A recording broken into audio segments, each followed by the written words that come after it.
Here you go. I believe each country has a role in this world. This is not about the position of the states referring to the national power, but this is all about what kind of speciality the nations of the country have.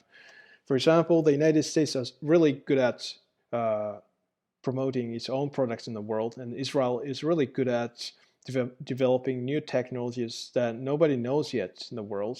And Japan is really good at manufacturing elaborate products by using the existing technologies. However, these strengths are not necessarily guaranteed to be used 100% in this world. Needless to say, the economy is the core driving force of every single country in the world. Earning money is the most important method to establish the meaning of existence in the world.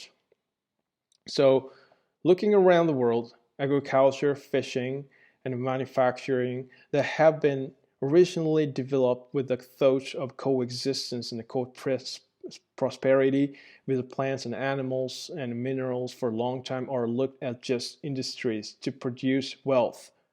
So it is obvious. So every country is required to be independent economically.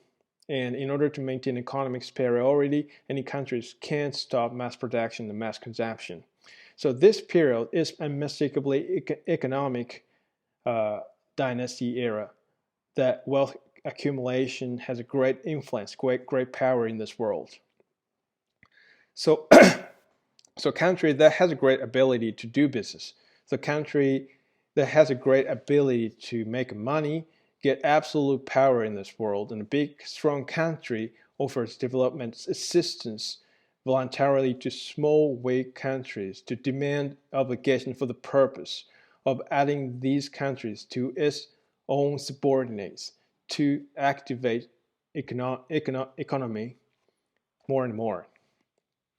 So, in this world, the standard for judging things worth is how much wealth to accumulate and increase the national power. So the priority of the things that is difficult to produce wealth comes to be getting lower and lower, and people become exclusive against the things that produce no wealth.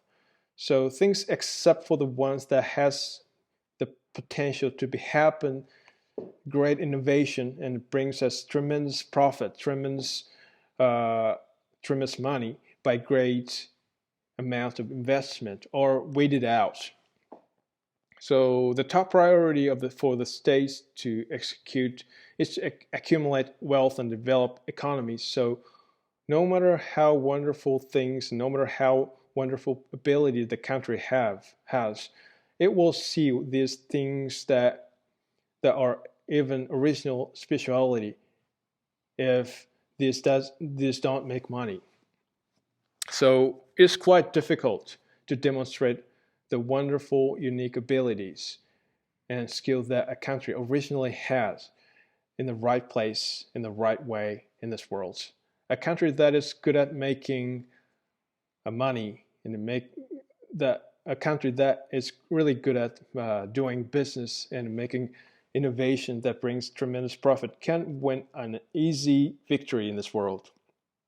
So most countries forget what they are truly required by people in other countries.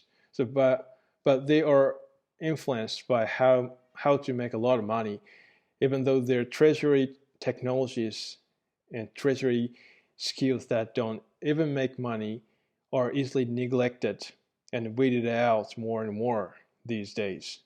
So apart from the possibility of whether it might be realized or not, if all countries were uh, integrated as one country and the concept that one country needed to confront the of threats from the from other countries from the viewpoint of national security eased, and the trading business becomes as familiar as you kind of like you give a gift, so or you give a present to your neighbor. And even if superiority of economy still remains more or less depending on the region, as a remnant of the country existed there before, I believe the idea that various nations and various races in one integrated country establish mutual relationship to make up deficit each other and show their skills and abilities in the right place in the right way will be generated in the world. So in modern days, a country has to activate its own economy independently and compete superiority of business with other countries over expansion of its own industrial scale. So, moreover, some percentages of money it earns has to be allocated to national defense for the reason of national security to curb external threats in order to maintain the equilibrium in the world. So none of countries have no room to concentrate full energy on what they are truly good at this point of time. So I always think if all countries were integrated as one country, things will get better and better.